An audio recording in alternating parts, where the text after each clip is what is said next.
आपण ऐकत आहात करार एका लग्नाचा. लेखिका आहे चैत्राली यमगर. आवाज दिला आहे खुद्द चैत्राली यमगर यांनी.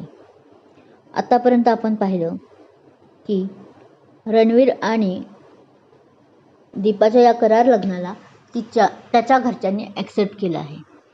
केतकीलाही तो खूप छान प्रकारे सांभाळत आहे. आणि आता दुसऱ्याच दिवशी बाबांची केस चालू आहे. काय होईल हे जाणून घेण्यासाठी आपण ऐकत राहा करार एका लग्नाचा.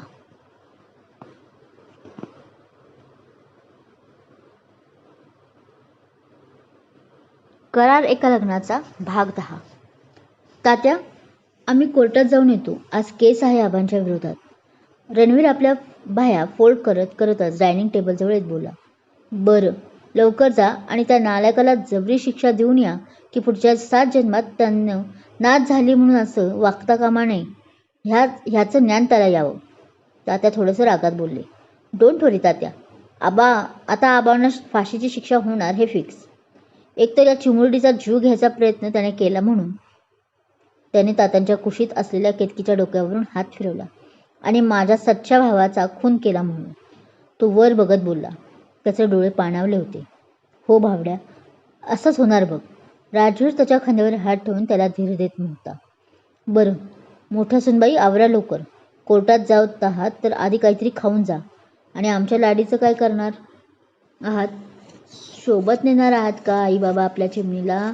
त्या केतकीकडे बघत तिच्या छोट्याशा हातात आपल्या हाताने पकडत बोबडे बोलत होते तर केतकी नुसती पाय एका हाताने पकडून हसत होती त्यांच्या एक्सप्रेशनला. बिचारी 4 दिवसांची, तिला काय समजणार? पण आई बाबा म्हणताच रणवीर व दीपा मात्र एकमेकांकडे पाहायला लागले. त्यांना कसं तरीच फील झालं. रणवीरच्या मनात आपण बाबा या चिमणीचे ऐकूनच लड्डूच फुटले होते. पण दीपा मात्र कासावीस झाली होती. ताई, केतकीची काही काळजी करू नका. मी आहे ना तुमची धाकटी बहीण. केतकीला आपल्या भाचीप्रमाणे सांभाळेल. राजश्री दीपांचे दोन्ही हात आपल्या हातात घेत म्हणाली. नाही नको, ती काही बोलणार तोच. राहू द्या तिला इथेच. उगीच ती अशा वातावरणात घाबरून जायची. वहिनी, राजवीर व तात्या घेतील तिची 2 तास काळजी. रणवीर तिला प्रेमाने बोलला. आणि मी सुद्धा रणवीर काका. श्रीरंग त्याला बिलगत म्हणाला. 5 वर्षाच्या श्रीरंगला ते काय बोलत आहेत हे जरी समजलं नसले तरी ती आपल्या घरातील बेबी आहे हे मात्र कळून चुकलं होतं. तो दीपाकडे टक लावून रणवीरला बिलगला होता. हो ना, मी तर विसरलोच होतो या मोठ्या दादाला. त्याने त्याला आपल्या कडेवर उचलून घेतलं आणि श्रीरंगचे गाल ओढत म्हणाला. दीपा काकी, तुम्ही आता तर बिलकुल काळजी करू नका आपल्या बाळाची. तिचा मोठा दादा तिला मस्त सांभाळणार आहे बघा. तो हसत म्हणाला. पण दीपाला परत त्याचं बोलणं ऐकून कसं तरी झालं, कारण त्याने तिला दीपा काकी म्हटलं होतं. आणि दुसरं म्हणजे आपली केतू जे म्हटलं होतं त्याने ते ओघात म्हटलं होतं जे त्याचं त्यालाही कळालं नव्हतं. पण तात्यावर राजश्रीला त्यांचं असं खुलत असलेलं केतकी व दीपाबद्दलचं प्रेम मात्र कळून चुकलं होतं. चला नाश्ता करून घ्या, उगीच उशीर होईल. एकमेकांकडे पाहत असलेल्या दीपा व रणवीरला पाहता घसाखा करून भानावर आणत तात्या बोलले. तसं दोघं भानावर आले आणि पटकन नाश्त्याला बसले. चंदाने सर्वांना सर्व केलं. नाश्ता उरकून केतकीला परत एकदा दूध पाजून तिने राजश्री वहिनीच्या हातात सोपवलं खरं, पण तिच्या जीवावर आलं होतं तिला असं सोडून जाताना. पण राजश्री वहिनीने तिच्या मनातलं ओळखून तिच्या डोळ्यानेच निश्चिंतपणे जा असं म्हणून सांगितलं. तसं बाळाच्या नाजूक कपाळावर आपले ओठ टेकवत ती बाहेर पडली. येतो वहिनी म्हणत नकळतपणे रणवीरही केतूच्या कपाळावर तिथेच आपले ओठ टेकवले व श्रीरंगला बाय करून बाहेर पडला. तात्या व वहिनीने एकमेकांकडे पाहिले व गालात हसले त्याच्या या कृत्याने. काय वाटते सुनबाई, जमल का हो? तात्या त्या जाणाऱ्या दोघांकडे हसत पाहत म्हणतात. जमलं नाही तर आपल्याला जमवावं लागेल तात्या. तीही दोघांच्या पाठमावर या सावलीकडे पाहत बोलते आपल्याच नादात. तसं तात्या हसून मान हलवतात. ती आपण भावनेच्या भरात काही चुकीचं बोललो का म्हणून तात्यांकडे पाहते, पण तात्या आपल्या रूमकडे निघून गेलेले असतात. याचा अर्थ तात्यांनाही तेच वाटते जे मला वाटतंय. ती तात्यांचं बोलणं आठवत स्वतःशी बोलते. काय आहे असं जे तुम्हालाही आणि तात्यांना सेम वाटायला लागले आहे? राजवीर आपल्या बायकोशी येत म्हणाला. काही नाही हो, ती तिथंच केतकीला पाण्यात व्यवस्थित झोपून म्हणते. दूध व्यवस्थित पिल्याने मॅडमना चांगली झोप आली होती. त्यामुळे आता 2 तास तरी मॅडमना आई नको होती. तुम्ही भावड्या व दीपा बहिणीबद्दल तर नाही ना बोलत? राजवीर तिच्याकडे एकटक पाहत बोलतो. म्हणजे तुम्हालाही? ती त्याच्याकडे पाहत बोलते तसं तो हसून मान हलवतो. रणवीर दादामध्ये बराच बदल झालेला मी पाहतोय सकाळपासून. आधी खूप भारी होता रणवीर दादा. खूप मस्तीचं वातावरण असायचं आपला वाडा म्हणजे. गेले 4 वर्षापूर्वी ती हडळ नैना नावाची आली त्याच्या आयुष्यात आणि आयुष्यच त्याचं चेंज झालं. फुलपाखरासारखा उडणारा आपल्या भावड्या कोमजलेलं फूल स्वतः कधी फुलपाखरासारखा उडणारा आपला भावड्या कोमेजलेलं फूल स्वतः कधी बनला कळलंच नाही. बाईच्या वाऱ्यालाही उभा राहणार नाही अशी भीष्म प्रतिज्ञाच घेतली होती त्याने त्या प्रसंगानंतर. पण आता दीपा बहिणीमुळे तो परत खुलत चालला आहे. राजवीर इमोशनल होत बोलत होता. डोंट वरी, आता रणवीर भाऊजी व परत पहिल्यासारखेच फुलपाखरू बनून उडतील. आता कुठल्या फुलावर बसायचं हे त्यांना समजलं आहे. ती त्याच्या खांद्यावर हात ठेवत बोलते. आणि समजलं नसेल तर आपण आहोत ना त्याची जाणीव करून द्यायला. काय सुनबाई? तात्या त्यांचं बोलणं ऐकून म्हणतात. ते दोघे दचकून मागे पाहतात तर तात्या आपल्या खोलीतून मस्त तयार होऊन आलेले बहुतेक गावात चक्कर मारायला चालले होते. दोघेही त्यांच्याकडे पाहून हसतात व हो मध्ये मान हलवतात. लागा कामाला मग सुनबाई व राजवीर. तेही हसतच बाहेर पडतात. घरात परत पहिल्यासारखं हसी मजाकचं वातावरण होणार म्हणून राजवीरही शिळ घालत बाहेर पडतो त्यांच्या मागून. तर राजश्री किचन घरात जाते दुपारच्या स्वयंपाकाची तयारी करायला. पण मनात तीही खूप खुश असते आपल्या दीर्घ मोठ्या भावासाठी. इकडे दोघंही कोर्टात जायला निघालेले असतात. त्याने ओपन जीप घेतली होती आज. ती आपल्याच विचारात गुंतलेली. मगाशी काकी व आपलं बाळ म्हटले त्याचा तर तो मात्र आपलं बाळ म्हटलेल्याच्या तर तो मात्र जाम भारी मूडमध्ये होता. कारण तेच त्याला वेगळंच काहीसं वाटत होतं.